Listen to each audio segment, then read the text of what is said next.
乌克兰不会再进行大规模反攻。就乌俄战况而言，接下来大家期待看到的大规模反攻，乌军成建制的攻击俄军阵地等场景不会再出现了。这可不是火力军随便说的，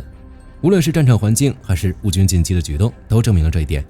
本期视频我们就结合乌军2023年的反攻与乌俄战场当前战况，聊一聊为什么乌军的大规模反攻不会再出现。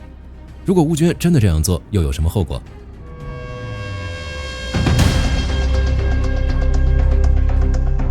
作为一名乌粉，火力军最希望看到的就是乌军机械化纵队一路横推，夺回乌东四州，收复克里米亚，逼普京坐在谈判桌前签下投降书。只是当下的乌俄战场并不支持大规模攻势，乌军也不会这样做。在2023年，乌军之所以搞出那么大的阵仗，很大程度上是被预期裹挟，不得不做。时间回到2022年秋天，乌军在哈尔科夫和赫尔松打得实在是太漂亮了，把俄军的近卫坦克军打得丢盔弃甲，留下漫山遍野的弹药和装甲车。这一下，乌克兰国内外的政治预期被瞬间拉满。乌克兰的高层、五角大楼的参谋、欧洲的政客普遍认为，俄军不过就是一群虚胖的草包。他们觉得，在美欧的大力军援下，只要乌军组织一次决定性的全套北约装备的重型装甲反攻，就能直接切断俄军的整条战线，甚至能直接逼莫斯科低头求和。在这种乐观的政治预判下，乌军联合参谋部画了一张战略大饼，凑出了12个全副武装的北约旅，换装了美欧的先进重型武器，计划在扎波罗热州的库班到托克马克轴线撕开一条30公里宽的口子，用7天时间把俄罗斯南线的物流枢纽托克马克变成一座孤城，然后装甲部队一路向南狂飙，直插美利托波尔，彻底切断俄军连接克里米亚的陆地大动脉，把俄罗斯的南线兵团拦腰斩断。这是2023年的情况，现在不一样了。2025年1月20日，美国第47任总统唐纳德·特朗普正式就职。这位一进白宫，立刻兑现了他的竞选承诺，断崖式的削减美国对乌克兰的直接军事和财政援助。乌克兰人靠着顽强的韧性，加上与欧洲国家的军事合作，维持住了战线。美国虽然不直接给钱，但在欧洲的施压下，特朗普政府做出了妥协，继续向乌克兰共享情报，允许乌克兰使用欧洲盟友出资的钱，在国际防务市场上订购美制高精度武器。到了2026年，在安卡拉举行的北约峰会期间，特朗普同意乌克兰自制爱国者拦截导弹。在这种情况下，乌军最该干什么？是把仅存的家底拿出来，梭哈搞大反攻？不是，而是维持战线，积蓄力量，用非对称的战术给俄罗斯放血。抛开政治不谈，在纯粹的战术层面上，现在的乌俄战场也绝对不允许乌军再搞任何形式的正面大规模反攻。在2023年，为了在东部的巴赫穆特跟俄罗斯死磕，把大量打过硬仗、有着丰富经验的老兵精锐旅全放在了东部防线上，却把主攻南线、承担破局重任的活交给了那些在北约基地里培训一段时间的新兵。这帮新兵满腔热血，开着德国的豹尔 A6 坦克、英国的挑战者2坦克、美国的布雷德利步兵战车，浩浩荡荡的就往南线开。他们以为这会是一场北约式的摧枯拉朽，却不知道前面等待他们的是什么。北约制式武器的确很好用，但缺了一些东西：排列车、装甲架桥车、野战机动防空系统，这些打坚固阵地攻坚战最关键的工程装备，乌军极度短缺。没有承诺交付的排雷设备又严重拖延，有的甚至到了前线，发现根本不适配乌克兰的泥泞地形。在战术选择上，乌军把北约那一套教条搬到了乌克兰的黑土地上。北约打坚固防线用的是 SOSRA 破窗战术，翻译过来就是压制、遮蔽、控制、开辟、突击。听起来很专业，只是这个战术在美军里有一个先决条件，拥有绝对的制空权。美军当年打海湾战争，那是先让几千架次的战机和巡航导弹把伊拉克的天空和防空阵地全部炸成渣，才派排列车和坦克上去清障。乌军的情况大家也都知道，在 F-16还没来之前，连像样的空中掩护都没有，野战防空火力也不多，只能光着膀子让装甲部队去硬冲雷区。只是在没有空中掩护的情况下，那些排列车一露头就成了武直和反坦克导弹的目标，前线一直无法推进。就拿诺沃达里夫卡与里夫诺波尔来讲，在反攻开始之前，战线已经维持了几个月的平静。俄军在这里只放了3个连的步兵守阵地，一个连守村子，一个连守侧翼，一个连在前沿修火力点，兵力很薄弱。他们在前面埋了连环雷区，后方还藏着随时准备反扑的重型装甲预备队。5月下旬，乌军利用 M777 的射程和精度优势，把俄罗斯的前沿炮兵打得连连后退。但当主力装甲纵队开上去进行物理破障的时候，噩梦开始了。因为没有直升机和对地攻击机的掩护，乌军只能靠远处的火炮掩护前方的工兵作业。乌军的扫雷车只能硬着头皮冲上去，但雷区的实际密度和深度远超乌军战前的侦察评估。跟在扫雷车后面的防地雷反伏击车，还有各种重型装甲车，一开进这条清出来的小路，不是陷在烂泥里，就是履带偏了一点点，压上了旁边没扫干净的反坦克地雷，瞬间履带断裂，车辆瘫痪，因为通道实在太窄了。前面的车一趴窝，后面的车根本绕不过去，直接发生严重的追尾和拥堵。就在这时，躲在800米外两侧树林里的俄罗斯反坦克小组，还有伪装极好的俄军主战坦克突然开火。天空上，卡5-2在乌军防空导弹射程之外发射反坦克导弹，乌军因为缺乏随队的直接火力压制，无法在行进间组织起有效的反击。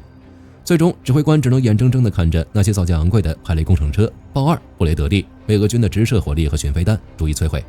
这就是整个南线反攻的缩影。在库班到托克马克这条走廊上，乌军累计折损了518辆重型载具，其中包括91辆主战坦克和24辆极其宝贵的工程破障车。打到9月份，乌军向罗伯基涅南侧的主防线抢突，结果遭遇了俄军高频的侧翼反突击。到了11月底，秋季泥泞期来临，乌军精疲力尽，突击动能完全耗尽，战线陷入彻底僵持。不仅没摸到托克马克的城墙，仅仅推进了大概20公里。这场承载着全乌克兰希望的反攻最终宣告彻底失败。在2026年，这种大规模攻势更行不通，人工智能、无人机才是重点，这是一个全新战略阶段。2025年下半年，整整171天，俄罗斯依仗战时工业的全面动员与庞大的人力储备，在前线硬顶着上网抢攻，竟增加了大约2164平方公里的控制区。当时俄罗斯还挺得意，但是到了2026年上半年，同样是截至6月20日的171天，俄军的领土推进率较2025年暴跌 66.1%。原因很简单，因为乌克兰的无人机迎来了终极爆发，星链封锁禁令生效后，俄军的指挥系统受到了严重遏制。乌军不仅稳住了战线，甚至在春季的几个月里，在扎波罗热西部和顿涅茨克边境打出了收复领土多于丢失领土的战术转折。而且大家别忘了一个东西，斯洛维金防线。虽然这个人已经被解除职务，但防线依旧存在。在2023年的大反攻中，这也是乌军反攻不利的最大因素。自2022年11月起，俄军就在乌克兰南部纵深达30公里的区域内构筑了这道防线。第一层防线前哨障碍与高密度雷区组织带，俄罗斯打破了传统的布雷手册和条令，把防坦克地雷和防步兵雷进行3维混合叠加。以前条令规定雷区深度大概120米，大毛直接把雷区深度暴增到了500米甚至更深，不仅埋在地下，还挂在树上，藏在草丛里，打乱了乌军清障车辆的作业节奏。没有送来的那些扫雷笛，一铲子下去不仅扫不干净，还容易被连环鬼雷炸飞。第二层防线两翼支撑与野战要塞群。在过了雷区之后的主要防御轴线上，俄军在树林、运河和废弃的农场中挖掘了大量高度隐蔽、互相连通的钢筋混凝土碉堡以及反坦克壕沟。这就意味着，哪怕乌军正面突破了前沿，俄军依然能够依靠侧翼的碉堡组织交叉直射火力网。第三层防线重型装甲机动反击带。在防御带的纵深，俄军集结了大量的 T90M 和步兵战车，他们并不把这些坦克停在壕沟里当固定炮塔，而是动态反击。在实战中，每当乌军开辟出通道并占领了俄军的前沿战壕，俄军守军会立刻实施战术撤退。紧接着，俄军后方射程几十公里的远程多管火箭炮会立刻对准这些刚刚被乌军占领的战壕，实施饱和覆盖轰炸。这些战壕的设计诸元，俄罗斯在挖的时候就已经精确标定好了。炸完之后，俄军埋伏在2翼的装甲部队与摩托化步兵迅速发起强力反扑。哪怕这种反扑会让俄军自己损失几辆坦克，但他们根本不在乎。他们的目的就是阻断乌军建立稳固前沿阵地的可能。遥控布雷系统的加入就更难受了。每当乌军工兵在雷区中开辟行军线，俄军后方的遥控布雷车就会在几公里外发射携带有磁引信地雷的火箭弹，撒在乌军突击纵队的退路以及刚刚清理干净的通道上。在2023年乌军大反攻中，乌军曾在扎波罗热方向的罗伯基涅和维尔波维等局部节点突破了该防线的第一道，甚至部分第二道阵地，但最终未能彻底打穿防线纵深，切断通往克里米亚的陆地桥。但现在，除少部分在以往战役中被乌军撕开或填平的缺口外，其绝大部分绵延数百公里的防御设施依然被俄军掌控。如果乌军想要发起大规模攻势，还是要面对相同的问题。说到这儿，肯定有人反驳，乌军现在无人机这么强，为什么不再搞一次大反攻试试？我们试试就试试。如果在2026年乌军强行发起类似于2023年那样的成建制大反攻，首先要面对的问题就是集结点暴露。乌军想在后方集结数个装备坦克与步兵战车的机械化率，其地面热源特征，几万人集结的无线电通信频率异常，还有后勤燃油车队的密集调配。在部队开拔前1个星期就会被俄军的卫星和长城侦察系统锁定。虽说俄军的侦察能力不行，但不至于那么惨。攻势的突然性根本不存在。伊斯坎德尔导弹以及 UMPB-53 滑翔制导炸弹，还有重型温压弹就会落在乌军的集结地点。退一万步说，乌军前锋车辆活着越过了出发线，试图再次实施大规模攻势，他们将面对比2023年更深的雷区以及更致命的无人机。在2026年，俄军大批量部署了光纤无人机，这玩意儿飞行的时候后面拖着一根物理光纤，完全没有任何无线电射频辐射，也不依赖 GPS， 免疫一切电磁干扰。乌军的车载电子战系统局部干扰幕根本起不到作用。结果如何，火力军就不用多说了吧。俄军的装甲纵队就是这样没的。除了以上这些，还有一个问题，制空权。的确，到目前为止，俄罗斯依然没能拿到乌俄战场的制空权，但乌军也没拿到。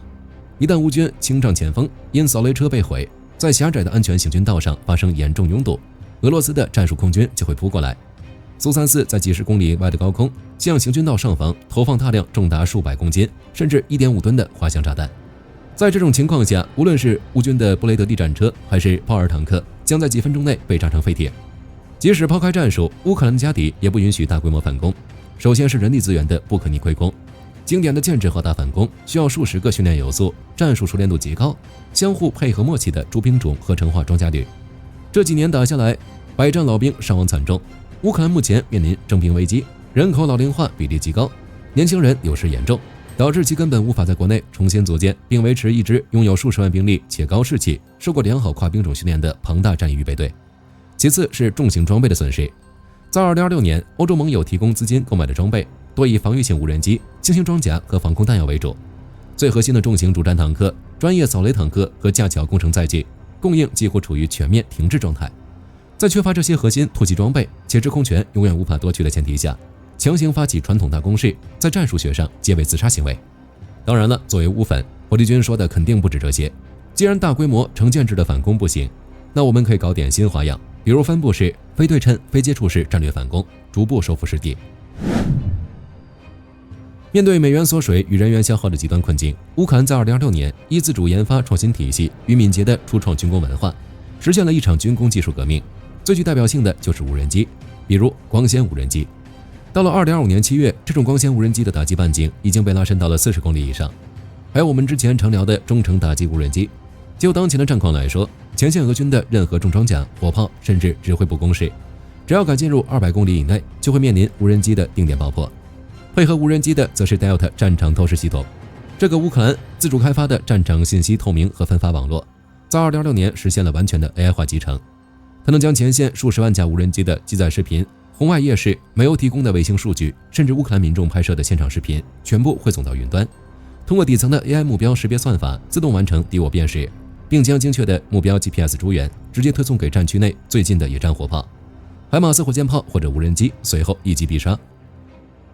美国陆军部长丹·德里斯科尔在2026年5月的国会听证会上公开承认，乌克兰这一数字化闭环技术不仅代表了现代战争的巅峰，更是美军至今未能在自身指挥系统中实现的奇迹，逼得美军在科罗拉多州卡森堡特意搞了个代号为劫狱行动的军事对抗，专门去仿制和学习乌克兰的这套系统。有了这些黑科技之后，乌军把反攻的目标指向了俄罗斯最痛的地方，比如克里米亚。在2026年7月发起的一系列系统化攻势中，乌军派出远程无人机群和弹道导弹，对黑海及亚速海实施大范围的武力封锁。在短短数日内，乌军的导弹和无人艇击中了上百艘俄罗斯影子运输船只。这些行动直接斩断了俄罗斯南线集团军近40%的后勤、燃料和弹药供给线，更迫使俄罗斯在亚速海全面暂停航运，直接造成克里米亚半岛进入大范围停电，石油彻底枯竭的国家紧急状态。通过物理上消耗俄军的后勤网络与能源大动脉，乌克兰实现了比几百辆坦克冲锋更为深远的战略退兵效能。在战线上，面对俄军的疯狂进攻，乌军在顿涅茨克等战区通过集中部署数个由马扎尔之鸟等精锐无人机旅级单位构成的分布式无人化战术兵力，成功建立了局部的战术无人机绝对控制区。在完全没有常规空中力量支持的情况下，乌军利用 FPV 群组，配合新型国产利马卫星导航欺骗系统，阻断俄军的装甲进攻序列，甚至将俄方一侧的 GPS 欺骗定位推至西伯利亚，让俄罗斯的制导武器变成瞎子，完成了局部的战线反推。依靠这套操作，乌克兰能以极低的人员伤亡代价，实施阵地蚕食，这种分布式的局部微小反击正在逐渐积累战术层面的小胜，从而将战局整体导向有利于乌克兰的战略方向。这就是乌军的战术：大蛇打七寸，杀人要诛心。乌克兰现在每一次精准的远程打击都在给俄罗斯放血，而这场战争的胜利必定属于用智慧、科技和鲜血死战到底的乌克兰人民。本期视频到这儿就结束了，大家觉得现在的乌克兰还会发动像2023年那样的大规模反攻吗？可以在视频下方留言，大家一起讨论。最后不要忘记点赞关注，我是火力军，下期见。好的，各位观众朋友们，我们频道一直在聊真实的军事资讯和武器装备，后台也经常有朋友问有没有值得推荐的入门级模型。今天就和大家分享一款近期接触到的产品。首先，它的外形还原度做得相当不错，比例准确，武器上的一些关键细节和标识也都有体现，材质也说得过去，拿在手上有不错的分量感。其次，它具备一定的可动性，对于理解基础操作原理有一定帮助，让它不仅是个静态摆件。综合它的做工和可玩性来看，价格确实比较亲民。对于想入门模型收藏，或者单纯想在桌上贴一个摆件的朋友来说，是一个性价比很高的选择。商品链接已经给你们上了，感兴趣的朋友可以自行了解。